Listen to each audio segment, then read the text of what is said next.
RFI. Este ora 12 și 14 minute la RFI. Începem modulul acesta puțin mai devreme pentru că invitatul meu de la această oră este absolut pasionant și sunt sigură că are multe lucruri să ne povestească.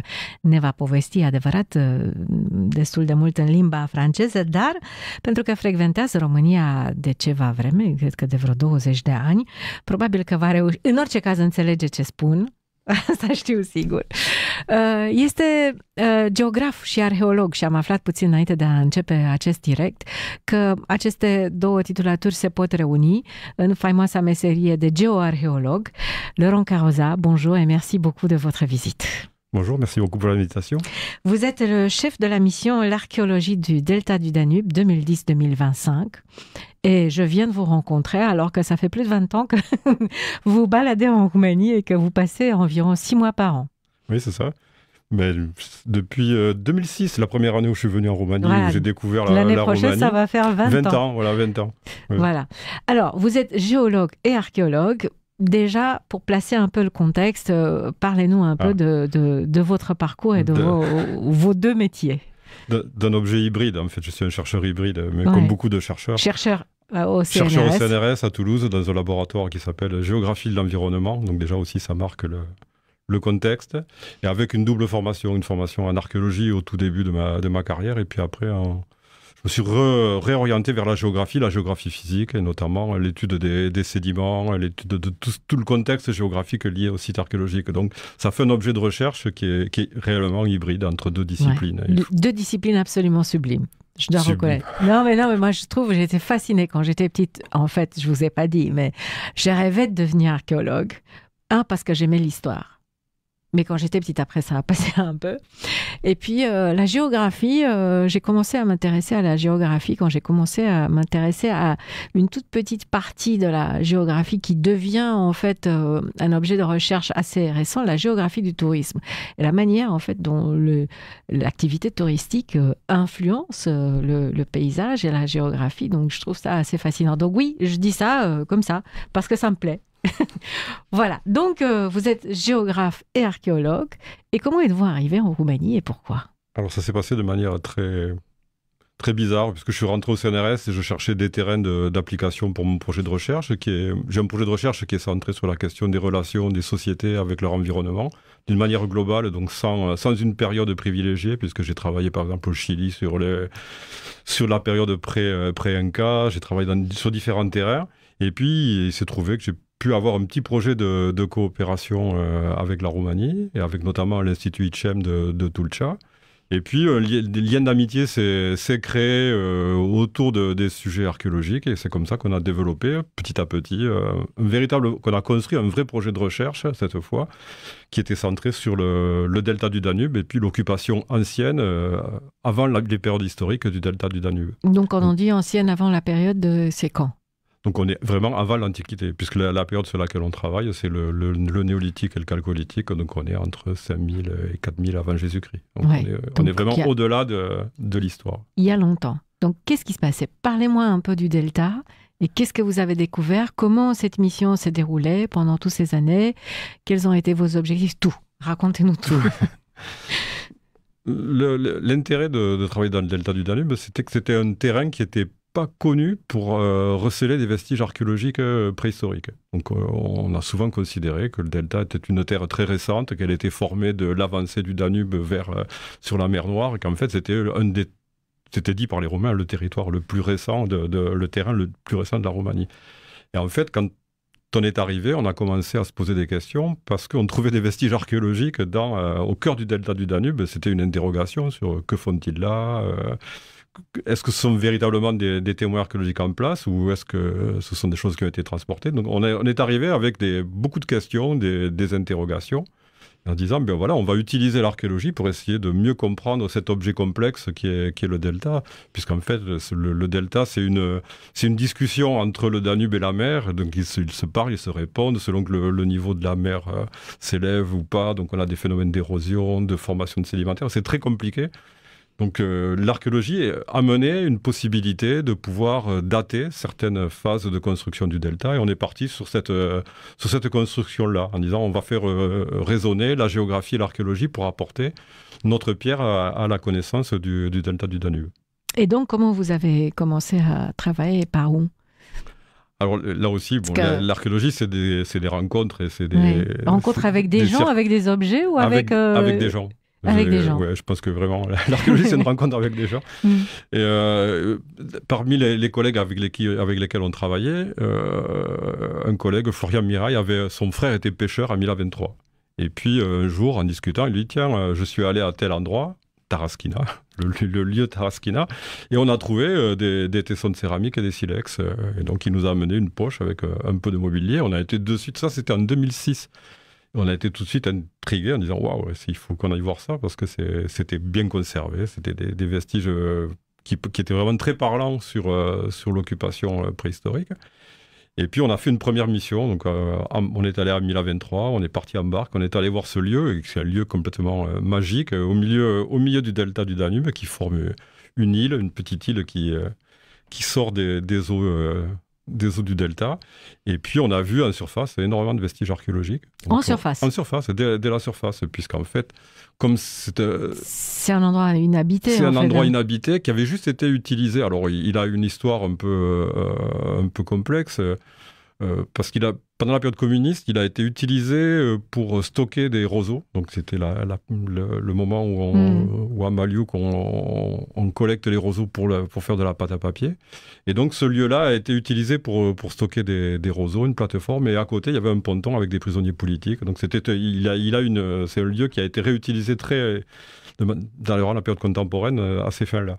Mais en fait, il n'y a eu que des jardins en surface. Il a très peu été érodé ni occupé. Donc puis, les vestiges apparaissent dès la surface. Excusez-moi, juste petite parenthèse. J'imagine que la terre là-bas, elle est un peu spéciale. C'est pour ça qu'elle conserve bien, non? Alors, je ne sais pas comment ça se passe. Il y a un double effet. Donc ça peut bien conserver.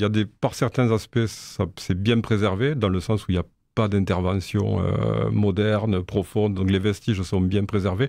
En revanche, l'effet taphonomique, donc par exemple la variation du niveau du delta annuel, la variation entre l'étiage et... Donc l'humidité en fait du sol. La variation de la hauteur de la nappe d'eau fait qu'on a des phénomènes d'érosion qui se mettent en place ou de migration à l'intérieur qu'on ne retrouve pas sur d'autres sites en milieu sec. De migration à l'intérieur. Oui, en fait, les particules les plus fines des sédiments, par exemple, ou certains petits objets peuvent migrer verticalement sous l'effet. Et ça change tout, en fait. Oh, c'est un paramètre à prendre en compte.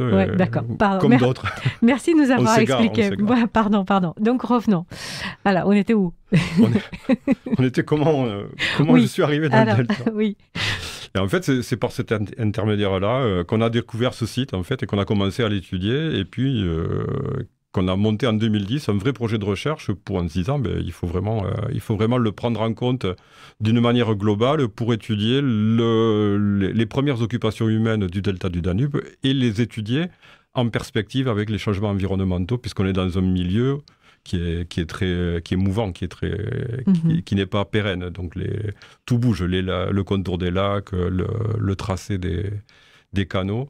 Donc vraiment avoir cet échange entre les sociétés et leur environnement.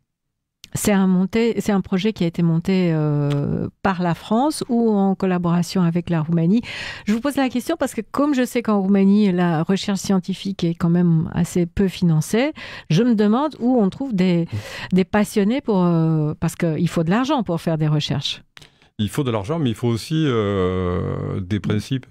Et je pense que ça ne pouvait pas être une mission française qui vient travailler en Roumanie. Donc depuis le début, depuis 2006, avec mon collègue Christian Micou de l'ICEM, on a construit le projet comme un vrai projet franco-roumain. Donc il a été établi dans les problématiques, dans les questions à poser, dans la manière de travailler, les méthodes, de manière collective. Il est également cofinancé par la France et la Roumanie. Alors, la France a servi un peu de marchepied, puisque au début, l'apport financier français a été plus important. Mais le ministère de la Culture roumain ou le ministère de la Recherche se sont investis dans différents projets qu'on a pu développer, et notamment dans celui-là. Et je pense que c'est important de garder à l'esprit il faut que pour qu'ils réussissent les projets scientifiques, il faut qu'ils soient co-construits, il faut que tout le monde adhère à une démarche. Quelles ont été les étapes de ce projet? Alors les étapes, donc le premier, c'est le PHC sur lequel on a plus de partenariat ubercurien, donc pardon, je suis dans mon langage, mais ce sont des petits projets d'échange qui permettent justement de réfléchir sur des questions méthodologiques, sur des questions de démarche intellectuelle, avec peu de moyens d'intervention sur le terrain. Et donc, dès 2010, la commission des fouilles du ministère des Affaires étrangères français a créé la mission et l'a financé à hauteur pour pouvoir amorcer des véritables travaux de fouilles sur le terrain. Donc ça, c'était le tout début de la démarche. Et puis, on a agrégé tout un tas de petits projets autour de cette mission archéologique, et notamment un observatoire des relations société-environnement. Donc ça, c'était financé par le CNRS, qui était plus lié à la démarche géographique. Et puis un autre projet qui était un site d'études en écologie globale, qui lui partait sur un principe comme quoi le site archéologique était un conservatoire de la paléobiodiversité. En gros, on partait du principe qu'à une période donnée, donc vers 5000 avant Jésus-Christ, les communautés ont réuni en un seul endroit tout un tas de vestiges qui permettent de reconstituer l'environnement autour de l'endroit où ils ont habité. Donc c'est une espèce j'appelle ça un conservatoire de paléobiodiversité, c'est ce qui le caractérise le mieux. C'est à partir d'un point très précis, on essaie de reconstituer l'environnement de manière la plus précise possible, de voir comment ce lien entre ressources et société permet de construire un modèle social et économique. Il y a un moyen à choisir. Comment vous choisissez ce point précis? Alors là, on l'a choisi parce que c'était vraiment le lieu de l'habitat, le lieu de résidence de la communauté humaine qui exploitait le territoire dans le delta. Donc on a choisi réellement le site archéologique comme point central. Donc rappelez-nous la date. Donc c'était il y a combien? Alors par rapport à nous, ça nous fait du 6000 ans. 6000 ans, donc il y a 6000 ans. Oui.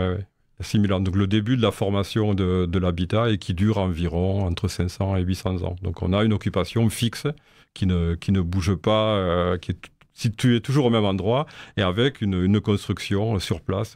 Qui étaient les gens qui habitaient dans le delta et comment était le delta il y a 6000 ans, 6500 ans? Alors le delta était très différent d'aujourd'hui. Aujourd'hui, on a cette vision du delta à l'image du delta du Nil, cette forme triangulaire qui se prolonge vers la mer. Avec ses trois bras. Voilà, donc là, c'est pas du tout le cas. On n'a pas du tout toute la partie progradante du delta qui est actuelle, qui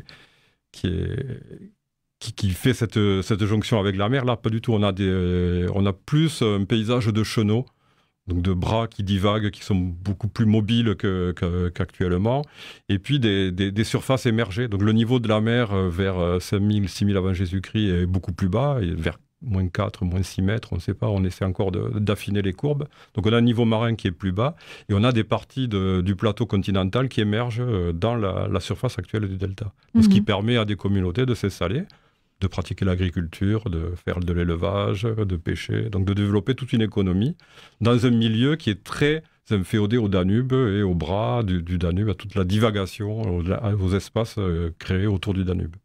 Voilà, donc est-ce qu'on peut rentrer un peu dans les détails? Est-ce qu'on peut s'imaginer qu'on est il y a 6500 ans? Qui sont ces gens-là? De quoi ils ont l'air? Ça, on ne sait pas trop, mais on peut s'imaginer un peu. Et quelles activités ils pratiquent? Peut-être vous pouvez nous donner un peu des détails par rapport aux choses que vous avez trouvées, aux vestiges que vous avez trouvés. Alors les vestiges qu'on a trouvés, en fait, permettent de montrer qu'on n'est pas du tout sur des communautés qui sont isolées. Au contraire, elles sont hyper connectées et on est sur des communautés humaines qui se développent sur de très grandes aires géographiques. Donc les populations qui peuplent le delta appartiennent à un grand complexe culturel qui se développe depuis la Bulgarie jusqu'à la Roumanie. Donc on est sur des gens qui ont des communautés de pensée, des communautés de création qui sont très larges et qu'ils partagent. Donc on est vraiment sur une société complexe. Et c'est des sociétés qui vivent également en réseau. Donc ce ne sont pas des communautés isolées, mais on a tout un tas de réseaux d'échanges de matières premières, échanges d'idées, échanges de biens. Donc on est vraiment sur de l'interconnexion. Et sur des gens qui pratiquent une économie mixte, avec production agricole, certes, pratique de la pêche très importante, mais également des productions artisanales Donc, fabrique de poterie. C'est le début, c'est l'apparition de la métallurgie du cuivre également, donc des réseaux d'échange d'objets en cuivre. Donc, le développement d'un artisanat lié à cette économie de subsistance. J'ai devant moi des panneaux, des photos de panneaux, parce que, en fait, la raison pour laquelle je vous ai invité aujourd'hui, une des raisons, c'est que cette mission a déjà proposé une exposition qui a été... qui s'est tenue au musée municipal au de musée Bucarest. municipal, au musée de Bucarest, mais pendant le Bucharest Science Festival, au Molvitan, on peut en trouver des panneaux avec des images et un peu l'historique de vos recherches en Roumanie. Et donc, j'ai en face de moi ces images, ces panneaux. L'image de ces panneaux, c'est absolument fascinant parce que vous avez trouvé beaucoup de choses. Vous pouvez savoir, par exemple, une maison incendiée. D'abord, comment on date ces périodes? Comment on travaille quand on trouve un objet? Comment ça se passe, un chantier archéologique dans ce cas-là? Alors, un chantier archéologique, ça se conduit à différentes échelles. À l'échelle du site ou de la zone de fouille, il y a toujours une volonté de l'archéologue d'extrapoler et de se projeter dans l'espace. Alors, pour dater, c'est simple. On a quand même un niveau de connaissance, par exemple, de la culture matérielle qui permet de donner des datations relatives. On sait qu'on est dans des fourchettes de temps. On est plutôt vers 4500 ou plutôt vers 4000 avant Jésus-Christ. Après, on utilise tout un tas de méthodes pour avoir de la datation absolue. Donc là, essayer d'avoir des dates, essayer de réfléchir sur des questions de durée, de temps, en utilisant les datations radiocarbone, par exemple. Mais quand on a la chance de fouiller une maison incendiée, on peut utiliser d'autres méthodes comme le paléomagnétisme et essayer d'avoir des datations qui, là, sont beaucoup plus fines à l'échelle de 8-10 ans. On peut avoir on peut serrer la fourchette chronologique, ce qui est toujours important quand on a une approche historique, c'est de ne pas mélanger les faits et de pouvoir mettre les faits dans l'ordre chronologique dans lequel ils se sont déroulés et non pas d'amalgamer les choses. Donc c'est un peu pour cela qu'on a, au début de l'opération du chantier, on a travaillé un peu à l'aveugle en essayant de faire des sondages, essayer d'avoir une vision un peu générale des choses. Et puis on a resserré la focale en utilisant des méthodes d'investigation non invasives comme les prospections géophysiques. Donc on a essayé de cartographier toutes les anomalies magnétiques qui pouvaient correspondre soit à des amas d'objets comme la céramique qui crée une interférence du champ magnétique ou des maisons incendiées, puisque dans le cadre de maisons qui étaient en bois et en terre, lorsqu'elles ont brûlé, elles ont transformé l'argile qui s'est enduré et le fer a pris une orientation magnétique, un champ magnétique qui permet de les détecter. Là, non. Là, le bip-bip d'abord est interdit. C'est vrai. Oui. Heureusement d'ailleurs. Et après, non, il est pas. C'est un objet, c'est un outil qui n'est pas suffisamment précis pour travailler aux échelles auxquelles on travaille. Parce qu'en fait, la cartographie des anomalies magnétiques qu'on a pu réaliser, l'intervalle, la marge d'erreur est de 5 cm à peu près. Donc on a de la cartographie hyper précise, ce qui fait qu'on a pu, c'est ce qu'on voit sur les panneaux par exemple, sur la fouille de la maison brûlée, on a pu localiser la fouille à 1 mètre près pour avoir l'emplacement exact de la maison. Donc on est sur de la précision. Cette fameuse maison dans laquelle vous avez trouvé énormément de choses. Oui, alors ça c'est un peu là... énormément pour un archéologue peut-être. Oui. C'était pas le souk. Tout est relatif, tout est relatif. Mais cette maison, elle était intéressante parce que quand on a fait la prospection géophysique, sur le site, c'était la plus grande. C'était l'anomalie la plus significative et la plus grande. Et elle sortait du modèle qu'on avait vu, puisqu'en gros, les modèles de maison, c'était 6 à 7 mètres de long sur 4 mètres de large. Là, on est sur le double. Donc, on a une maison qui fait 6 mètres de large sur environ 12-13 mètres de long. Donc, on était sur un module qui était un peu différent. Donc c'est pour ça qu'on a voulu implanter notre fouille dans cette zone-là. Et on a eu de la chance parce qu'en fait, on est tombé sur une maison incendiée sur laquelle une partie du contenu de la maison est restée intacte à l'intérieur. Donc après avoir enlevé tous les niveaux d'effondrement de l'architecture en terre, on est tombé sur un niveau où une grande partie des céramiques qui étaient à l'intérieur de la maison étaient là, déformées par l'incendie, mais restituables. Et puis tout un tas de petits outillages qui étaient associés à cette maison, Alors des outillages du quotidien, comme des outils en silex, des faucilles, des éléments de tribulum pour traiter les récoltes. Et puis d'autres éléments un peu plus intéressants, c'est intéressant, je ne sais pas, mais au moins plus parlant, comme des éléments de parure, des éléments qui sortent un peu du commun et qui ne correspondent pas à ce que l'on trouve dans une maison. Des anneaux en or, vous avez trouvé un anneau en or. Oui.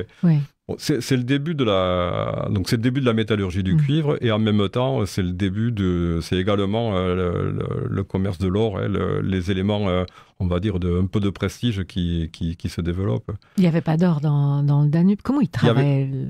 Donc là, on est vraiment sur les réseaux d'échange. Donc c'est des objets qui arrivent finis et qui rentrent dans des circuits d'échange. Vous verrez au mois d'octobre, au musée municipal, il va y avoir une exposition sur les ors de Varna. Donc les ors préhistoriques, qui sont les plus vieux ors du monde. Et là, on voit que l'accumulation de richesses par certains individus peut être très, très, très, très forte. Donc on est sur des individus qui font de la compétition entre eux, donc des élites sociales, entre guillemets, qui participent, qui font de la compétition économique pour accumuler des biens de prestige, donc des biens exotiques. Grande lame de silex. Oui, ça aussi, ça fait partie des... Quand vous dites grande, c'est grande comment? Celle-là est très petite, donc elle fait 21 ou 22 cm, donc elle est dans la norme statistique des grandes lames, mais à Varna, on en connaît qui font plus de 40 cm.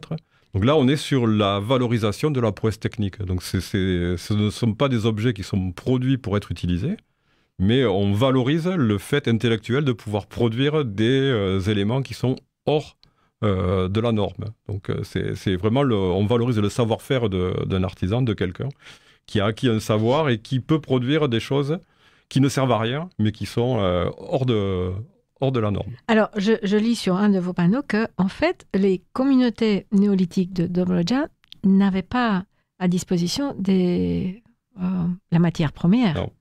Et la matière première était à 100 km de là. Voilà, en Bulgarie. En Bulgarie. Donc on est toujours sur ces questions de réseaux et de sociétés qui sont interconnectées. Mais donc, les silex, par exemple, ont été taillés là-bas ou on sait... Non, si, on le sait, oui. Donc la fouille permet la fouille fine, la fouille scientifique permet de savoir justement ce qui se passe. Et là, on voit très bien que le produit fini arrive donc sous forme de lames qui sont utilisées alors qu'elles ont déjà été taillées ailleurs. Notamment, le transfert se fait sous forme de lames préfinies, qui ne sont pas encore des outils, mais on a un transfert qui vient depuis la Bulgarie. Donc, mais vous avez trouvé plus de 1000 pièces de silex. Oui, ce qui n'est pas énorme, d'ailleurs. Pas énorme. Non, c'est pas énorme.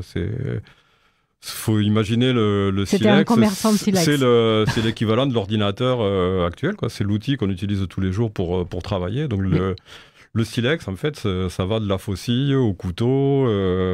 Tous les outillages, une grande partie de l'outillage du quotidien est fait de lames en silex. Est-ce qu'on sait combien de personnes habitaient là-bas? On ne peut pas savoir. On ne peut pas le savoir de manière raisonnée. Ouais. Donc on ne peut pas annoncer un chiffre clair.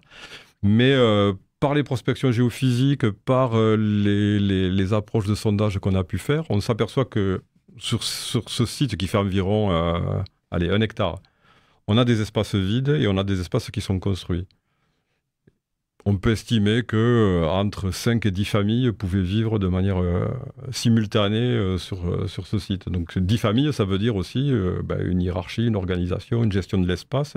Et on voit que les maisons, par exemple, elles ne sont pas disposées de manière anarchique, elles sont là selon un plan orthonormé, avec le site a une forme à peu près quadrangulaire. Et les maisons sont orientées selon des axes. Il y a probablement des rues et des espaces vides, qui sont des espaces collectifs, type des places ou des lieux de travail. Plus de 50% des objets manufacturés trouvés à Taraskina ont été réalisés à partir des restes d'animaux domestiques. Ouais. Donc en dehors des 1000 silex, il y a encore des os, même des objets dont vous ne savez pas exactement à quoi ils servaient. Voilà. Donc ce chiffre, en fait, veut dire que l'environnement dans lequel les populations se sont installées était déjà façonné par l'homme. Donc on a une relation au sauvage, par exemple, qui est très très faible. On a quelques animaux qui montrent la relation milieu sauvage, des cervidés, des sangliers, des loutres. Donc on a tout un tas de petits animaux, des lièvres, mais l'empreinte de l'homme est déjà suffisamment importante pour voir que ce milieu sauvage, il est totalement dégradé. Et donc c'est pour ça qu'on utilise des ossements d'animaux d'élevage pour fabriquer des outils, parce qu'on n'a plus accès à ce qui se faisait antérieurement à des animaux d'animaux sauvages pour constituer l'outillage. Ce chiffre, il veut dire ça. Ouais. Qu'est-ce qu'ils cultivaient? Donc cultiver, c'est les céréales, ce sont des céréales, du blé, en grande partie. Donc on a différentes manières d'aborder la question. Donc soit on peut trouver des grains carbonisés. Donc on n'a pas eu la chance de trouver énormément de semences carbonisées, mais de manière indirecte, on s'aperçoit que, par exemple, lorsqu'on cultive, on produit tout un tas de déchets que l'on retrouve dans les sédiments sous forme microscopique, ce sont les phytolithes, donc les parties minérales, par exemple des tiges de céréales. Donc lorsqu'on fait des analyses de sol et de sédiments, on retrouve ces restes-là. Et si on étudie par exemple le poli, toutes les traces sur les silex, on se rend compte que certains silex ont été utilisés pour constituer des faucilles, donc pour faire de la récolte de céréales, mais d'autres ont pu être utilisés pour fabriquer ce qu'on appelle un tribulum. Donc c'est un traîneau qui est tracté souvent par des animaux et qui est fait pour traiter la récolte, donc séparer le grain de l'épi. Et on sait par nos recherches que ces opérations-là ont été réalisées in situ, donc sur le site, et probablement entre les maisons, donc sur des espaces communs, des espaces collectifs. Donc on peut, par la fouille archéologique ou par d'autres méthodes, les carottages par exemple dans les sédiments, on peut aborder cette question de l'organisation de l'espace, de l'organisation du travail et de la manière dont l'agriculture était pratiquée. En général, quand l'être humain s'installe quelque part, il influence le paysage dans lequel il vit. Donc il construit des maisons, il cultive les terres. Qu'est-ce que vous avez trouvé? Comment ils vivaient au bord de l'eau? Ces gens-là, il y a 6500 ans. Et comment ils ont influencé leur environnement? Alors, on voit d'une part, il y a tout l'aspect lié à la construction, donc le besoin nécessaire de matériaux pour vivre. Donc c'est surtout extraire du sédiment. C'est des gens qui ont besoin de terre pour construire leur maison, pour fabriquer tout un tas d'aménagements même à l'intérieur des maisons. C'est bien évidemment la collecte de bois de construction et de bois de combustion. Et sur l'empreinte sur l'environnement, on se rend compte qu'ils utilisent beaucoup le milieu aquatique. Donc ce sont des sociétés qui sont tournées vers l'eau, qui sont dans un environnement qui est changeant, puisque un des points qu'on a pu mettre en évidence, c'est le fait que leur milieu est instable et on a un accroissement de l'humidité autour du site avec la formation de lacs, des événements de crues. Donc on est sur un milieu qui commence à changer, qui commence à devenir un peu répulsif. Et dans cette crise-là, ils ont utilisé les ressources aquatiques, notamment au travers de la pêche ou la collecte de coquillages, pour construire leur économie. Donc la relation à l'environnement change. On passe de sociétés qui sont vraiment agro-pastorales vers des sociétés qui sont beaucoup plus tournées vers l'eau et vers l'exploitation des données, des ressources aquatiques. Les maisons sont faites en quoi? Les maisons sont faites en terre. Donc c'est la base de l'armature de la maison est en bois et avec de la terre. Et on a une résonance assez forte entre donc si on observe la construction des maisons les plus anciennes du delta du Danube et puis les maisons néolithiques, on a des similitudes sur les méthodes de construction, sur même les modules ou la construction des charpentes. On a des choses on a une perduration de ces modèles de maisons assez étroite et allongée qui se développe. Donc ça, c'est vraiment une adaptation au contexte et au milieu. Et elles ont l'air de quoi, en fait, ces maisons? Elles sont grandes? Non. La maison commune n'est pas grande. C'est une trentaine de mètres carrés, souvent scindée en 2 pièces. On rentre, on a un foyer dans l'angle de la maison. Une banquette pour dormir, et puis c'est un espace, quand on arrive à le restituer, qui est totalement encombré. Donc il y a des vases pour stocker des céréales, il y a des vases pour stocker de l'eau, il y a des choses qui devaient être accrochées au mur, donc tout un tas il y a des petits récipients avec des éléments de suspension dont on pense qu'ils étaient accrochés au mur, probablement des tablettes. Donc c'est un environnement qui devait être sombre, enfumé, puisque on est dans un espace très confiné dans lequel on fait du feu. Et on a émis l'hypothèse que sous le toit, donc c'est des toits probablement en roseau, il pouvait y avoir des compartiments également de stockage, donc un espèce de plancher en terre sur roseau, et avoir au-dessus de la maison un espace de stockage qui était lié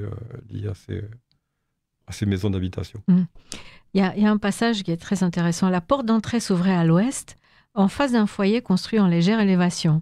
La fouille minutieuse a montré que le sol de la maison et le foyer avaient fait l'objet de nombreuses réfections. Tous les ans, le sol de la maison était nettoyé et rénové par l'ajout d'un badigeon d'argile. Au même moment, la sole du foyer était rehaussée par l'ajout d'une pellicule d'argile. Des nombreuses phases de réfection identifiées indiquent que les maisons étaient occupées durant de nombreuses années. Ouais. Donc, c'est là où... Ouais. C'est là où on rentre la science populaire, en fait. C'est là où on rentre dans le quotidien et dans l'intimité, j'allais dire, des gens qu'on étudie. Donc c'est, par certains aspects, l'état de conservation très, très, très, très important de ces maisons permet de savoir que, par exemple, elles ont des durées de vie qui sont entre 20 et 30 ans, pas plus. Donc on est sur quand même, on a un niveau de renouvellement de l'habitat qui est assez fréquent. Et puis, donc, cette pratique d'avoir de manière annuelle un nettoyage de l'intérieur de la maison et puis de l'application d'un badigeon permet d'avoir des petites strates et de connaître année après année la manière dont ces bâtiments ont été entretenus. Parfois, on a des phases de réfection un peu plus importantes. Donc là, on rentre dans le temps court et dans le temps quotidien des gens. Est-ce que vous avez trouvé des sépultures? Non. Du tout? Non. Non, ça c'est lié au site archéologique. On n'en a pas parlé depuis le début, mais on est au centre du delta du Danube. On est dans une zone qui a connu des évolutions géographiques très importantes. Et donc, une partie de l'habitat qu'on étudie, de Taraskina, est totalement noyé. Il est sous 2 mètres de sédiments. Donc, on a pu travailler que sur la partie sommitale du site archéologique par la fouille archéologique. Il y avait 10 tonnes de débris dessus. Oui. Mais si on fait la projection, en gros, on a les niveaux d'habitat représentent environ 3 mètres d'épaisseur sur 1 hectare. Donc ça donne à peu près la densité des choses. On est vraiment sur un monticule artificiel formé par l'accumulation de poubelles, de maisons. Donc, mais une très très grande partie du paysage que l'on devrait voir, en fait, actuellement est submergée. Donc elle est recouverte par les sédiments du delta. Donc là, on a dû développer des méthodes un peu innovantes pour essayer de voir sous le delta. Et donc, notamment en faisant des carottages, on a pu restituer la paléotopographie et voir que donc on n'est pas sur une plaine d'inondation simple, on est sur le rebord d'un plateau qui domine un grand chenal du Danube d'un côté, et de l'autre côté, on a des terres qui sont émergées. Donc on est sur un paysage beaucoup plus contrasté et complexe. Mais de fait, une partie de ce qu'on pourrait fouiller, et notamment une nécropole, un cimetière ou des sépultures, doit se trouver quelque part dans l'environnement proche de l'habitat et actuellement est recouvert par environ entre 2 et 3 mètres d'alluvion. Donc, on ne verra jamais on ne pourra jamais fouiller, on ne verra jamais ces aménagements-là. Donc, c'est un peu une frustration. Mais... Ça fait quoi de fouiller comme ça? Alors, il y a 2 aspects. Il y a l'aspect... Si on le prend au niveau professionnel, c'est une routine, et c'est une routine qui est inscrite dans la durée, dans le temps, puisque vous l'avez dit, ça fait 20 ans qu'on vient, donc ça fait plus de 14 ans qu'on fouille. Donc c'est vraiment dans le cycle de l'année du chercheur, c'est la préparation de la mission, c'est la mission de terrain, c'est développer tout le réseau de collaborateurs, d'échantillonnage, donc ça a un côté très routinier. Mais fouiller dans le delta du Danube, c'est quand même pas commun, quoi. C'est vraiment... Dire qu'il faut prendre le bateau tous les matins pour aller travailler, pas mal de mes collègues ont dit tu as quand même de la chance de travailler dans un environnement pareil. Donc il y a la double approche. Il y a le côté un peu routinier du travail, et puis il y a le côté de l'émerveillement aussi de travailler dans un milieu qui est pas commun, quoi. Qui est assez protégé par endroits, même si je pense que tous les jours, c'est pas... Bah, la partie sur laquelle on travaillait, c'est près de Mila 23, donc on est vraiment au centre du delta. On est dans une partie qui est encore ouverte, donc on n'est pas dans la partie de réserve intégrale du delta du Danube. Donc on est sur une partie ouverte qui est intéressante, puisque du coup, on rencontre tout un tas de personnes qui vivent là, donc des pêcheurs, des gens qui viennent en vacances. Donc la population qu'on peut croiser est également intéressante et représentative de ce qui se passe dans ce milieu-là. Qu'est-ce qu'ils disent les gens? Qu'est-ce qu'ils ont dit? Parce que vous avez travaillé aussi avec des gens du coin, j'imagine, non? Il y a ce monsieur qui vous a apporté déjà des silex. Cataline, Cataline, qui au début nous a apporté des silex, qui puis après est devenu le logisticien du projet, parce que il faut des barques pour pouvoir avancer, il faut aménager le site, il faut couper l'herbe. Enfin, il y a toute une partie matérielle qu'il faut gérer. Comment ils ressentent ça? Parce que c'est aussi leur histoire là sur leur terre qui est très spéciale.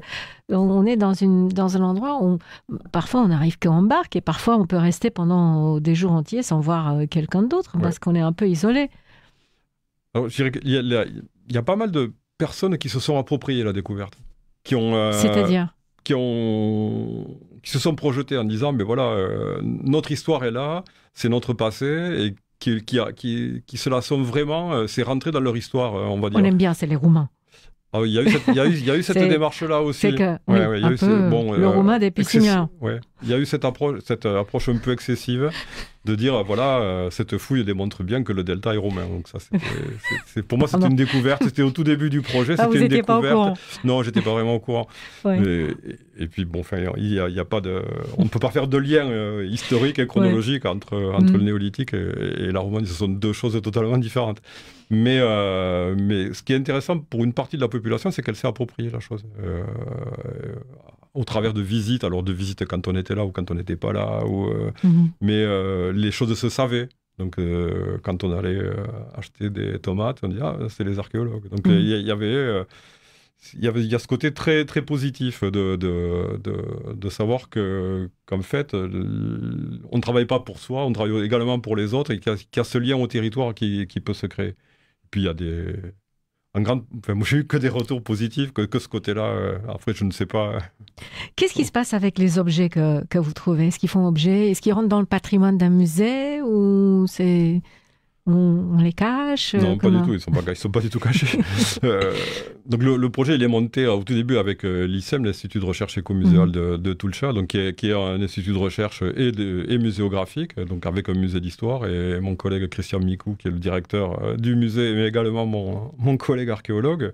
De suite, ces collections sont rentrées et rentrent dans l'inventaire du musée, sont préservées au musée, conservées, restaurées, et font l'objet de présentations, donc soit sous la forme d'expos temporaires, comme ça a été le cas au musée de Bucarest. Donc un certain nombre d'objets sont venus, les plus significatifs, pour être présentés. Et ils ont vocation, pour certains, à rentrer dans la collection permanente, dans l'exposition permanente du musée, et à être présentés au public. Donc je pense que dès le mois de décembre, l'exposition qui est ici au Môle sera présentée à Tulcea avec la partie objet et la partie plus matérielle qui malheureusement n'est pas là au Môle. Alors, comme vous nous avez dit, vous êtes géographe, mais aussi archéologue. Donc, ensemble, ça fait géoarchéologue. Voilà. Mais en tant que géographe et archéologue, quel regard portez-vous sur le delta du Danube d'aujourd'hui et la manière dont on l'utilise? Alors ça c'est lié aussi à... Ça a été une découverte de ma pratique du delta. C'est qu'à la rigueur, je n'ai plus envie de parler du delta, mais je parlerai des deltas. On est plutôt sur une mosaïque. On n'est pas sur un objet unique. Moi, je n'arrive pas à parler du delta du Danube. Je pense qu'il est formé de différents espaces, il a un mode de construction chronologique aussi différent. Donc on n'a pas une unité. On est sur vraiment une mosaïque de paysages, de lieux, d'usages, et un héritage aussi. C'est pas un milieu unique. Et on s'aperçoit, quand on commence à travailler sur les archives historiques, sur les archives aussi des sédiments, qu'on est sur un paysage qui est construit.